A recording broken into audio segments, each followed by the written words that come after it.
In the ongoing list of videos looking at next season, what next season might look like for teams.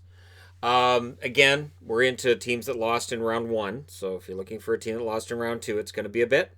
But I should be able to do one or two of these per day over the next couple of weeks. And we're up to Calgary, who lost in round one to the Dallas Stars. And this was after they took out Winnipeg, and they made it look relatively easy against Winnipeg, where they used their physicality early on, and then their overall competitive level seemed to be higher than last year. So last year, Calgary, the number one team in the West, they disappointed in round one against Colorado, and they were looking for a bit of a better showing this year in the playoffs. And it looked like they were going to get there. Coming out of that series against the Winnipeg Jets, it looked like they had got it figured out. And GM Brad Treliving had to feel pretty good about their chances against Dallas. Dallas, who looked, well, disinterested at times during the round robin and not like a team that was necessarily ready for playoffs.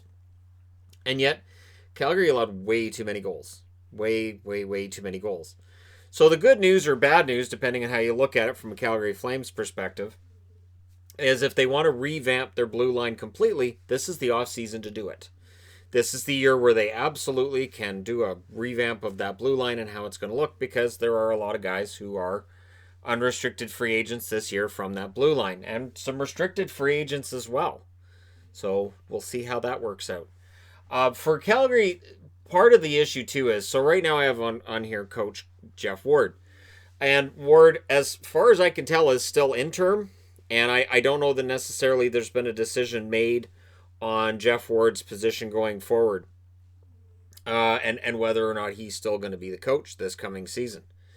And again, if you watch the Winnipeg series, you would say, oh, well, yeah, he'll come back. But if you watch the Dallas series, you might have a different opinion. So for Brad Treliving, this is not easy. Do you get overly critical of the team based on the result against Dallas? Do you look at the series against Winnipeg and say, well, we showed we can be competitive and we can win a series against a team? Which side are you on? And do you see this team as being closer to a Stanley Cup or further away right now than they were 12 months ago?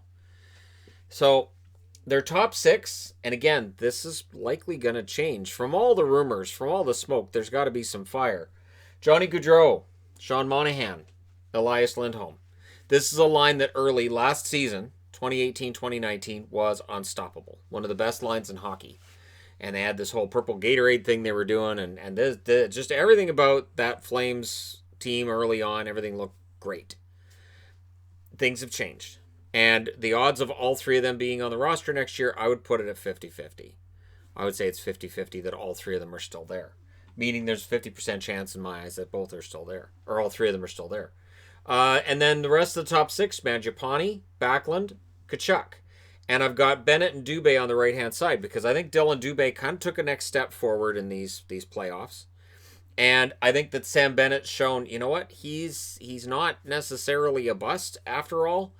I think the offense is there. And I think the offense, mixed with the amount of grit that he has, if the Calgary Flames are looking to move somebody, Bennett would be a very popular target for other teams. I think if I'm a GM of another team and I'm looking at the Flames, and I say, you know what, we'll take maybe a bad contract off your hands if you throw in Bennett. That would be your sweetener to get rid of maybe some extra cap money, if that was something that Calgary was looking at. Although with $16.9 million in cap space, you wouldn't think that would be a problem. At least not yet. So their top four defense, and again, the Milan Lucic contract is the one that kind of stands out as, even though he played better in Calgary, that contract at $6 million a year, it's a lot of money. So the top four defense, Giordano, Anderson, Hannafin, and to me, Shillington belongs in that top four as well. But Yellison they brought in, and the idea, I think, is that he may very well push into one of those top spots. And of course, if Valimaki can get healthy, he may push himself into a top four spot as well. This top four is good. Do they need another top four defenseman? We'll see. And if Brad Treliving decides, you know what, I like the top four we have, and I think we'll be fine, then they have cap space to fix something else on the roster. But if he decides we need to revamp things, that cap space could go away. Their top 2 goaltenders at this stage right now. Rittich would be number 1. Zagadulin would be number 2. Yeah. So they're going to bring in another goaltender, I would think. I can't see Rittich being a starter and having an unproven rookie as the backup. And obviously, one name that's going to come up a lot is Braden Holtby. And if Holtby goes to the unrestricted free agent market, Calgary might be a team with $16.9 million in cap space that could offer him a decent chunk of change and a chance to win. Braden Holtby's going to want to go somewhere that they have a chance to do something. And if you add Holtby to this roster, there's the potential that that's the piece that they need. You look at that series against Dallas, and the goaltending did let them down eventually. And this is the same goaltending that looked great against Winnipeg. So, again, does Brad Treliving look at that series against Winnipeg and say this was the real Flames? Or does he look at the series against Dallas and say this was the real Flames? Or is the truth somewhere in between? And that's the question mark. So, with that cap space, they're unrestricted free agents. Toby Reeder, I would think it's in the best interest of Calgary to bring him back. You don't have to pay a lot of money to bring him back. Toby Reeder looked really good in the playoffs. Even in that loss to Dallas, Reeder is so dangerous shorthanded. Just for the shorthanded aspect alone, you bring him back. Zach Ronaldo, if they let Ronaldo go, that's fine. If they bring him back, it'll be for a league minimum. It won't really eat into that cap by very much. And then you get into the interesting part. Now, of these defensemen, TJ Brody, I think they probably let go. Hamonic, definitely, I would think, is on his way out of town. I can't see him coming back next year. Michael Stone, one that they bought out at one point and then they brought him back. I think his time in Calgary is probably done. But Gustafsson, I think, would be a wise decision. It would be a wise decision to keep. Again, with this cap space in mind and trying not to spend too much money. If you bring back Gustafsson and you put him in this top 4 with Hanifin, Anderson, and Giordano, and Shillington moves down to the number 5, and then Valimaki, if playing, could be number 6, or Yelison's number 6, Valimaki's number 7, you have good depth on that blue line. That's not bad. And I would think that Gustafsson, who played well after coming over from Chicago, could be a smart re-signing for the Calgary Flames. Forbert, if Forbert wants to come back, I don't think that hurts things for Calgary either. I don't think he'll make a ton of money on the free agent market either. So they want to keep him. It won't break their bank. And then there's the Cam Talbot question. Talbot's willing to come back, and I think there may very well be a desire in the Flames organization to keep him around unless they can find an upgrade on the free agent market. So maybe you let Talbot go to market. You see how that works out for you at the beginning of November. And if it doesn't work out, you circle back and you say to Talbot, we'll give you a year at $1.5 million. How does that sound? And he goes, fine. And you have Talbot and Rittich, which would drive Calgary fans probably insane. Probably. If this roster looks almost the same going into next season as it did when it was knocked out of the Dallas series, I think there'll be some Flames fans that are not impressed. But again, you don't want to overcorrect. You don't want to overreact and make all kinds of deals just because you can, because that can backfire. Restricted free agents, nobody here that's going to get a major raise. Jankowski had a poor season. He did.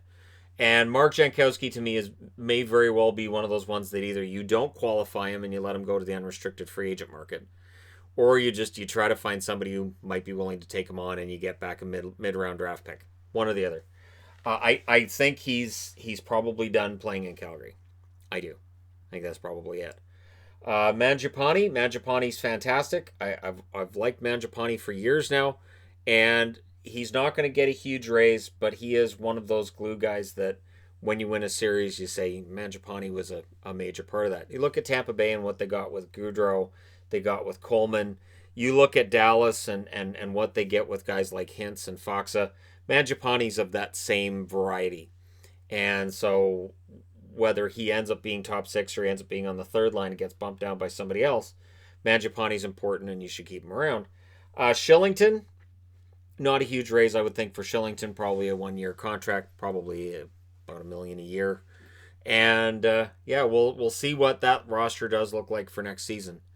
I don't think Calgary's that far off. I think last year, they overachieved in the regular season.